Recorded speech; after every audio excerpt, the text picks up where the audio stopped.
Hi, welcome to December, and the theme this month is going to be family and gatherings.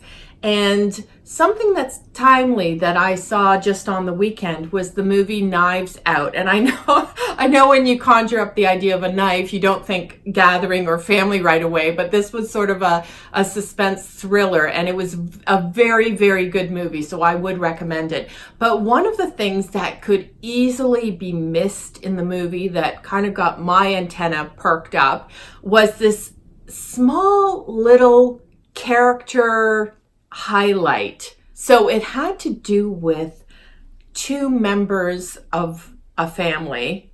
Actually, one was a helper of the family, but two members and how they approached life. It was this little innocuous, nuanced mention within the dialogue in terms of how they approached playing this particular game. And one person's approach was very competitive. The whole point of the game was to beat somebody else, to win at all cost. And the other person's approach was to create a beautiful pattern. That was her whole approach to the game. It had nothing to do with being competitive. It had nothing to do with winning. Her whole focus was, what beautiful pattern could I create?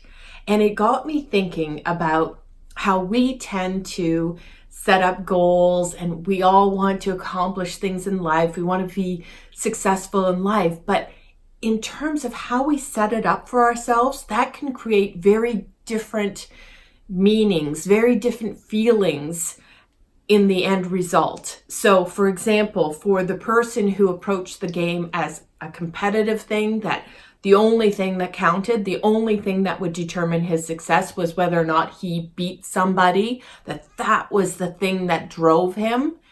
You can see how if he failed at the game, if he didn't beat somebody else, in his mind, he was a failure because the whole point of the game was to beat somebody. So there's only one outcome. It's a binary thing. You either win or you lose. There's nothing in between. So you can imagine the amount of pressure, the amount of thinking that went on within him in life, not just with the game, but in life, because this would be his approach to life, win, lose. That's a lot of pressure. That's a lot of thinking that goes into everything he does, since his worldview is you win or you lose.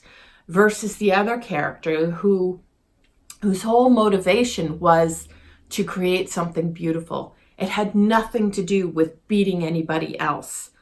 It had to do with the creative process itself. And what could she create that was beautiful to her? No matter what the outcome was, no matter what the end result was in terms of whether she won the game or not, that wasn't the point to her. The point was in the creative process. And so all along, there was a relaxation to her. She didn't have a lot of thinking. She was in flow. She was in the realm of creativity, which is our natural state. And she could enjoy the process all the way along, no matter if she won the game or lost. It was beautiful to see. And it was beautiful to see this dichotomy of approaches. And it's sort of an example of how we tend to also approach life.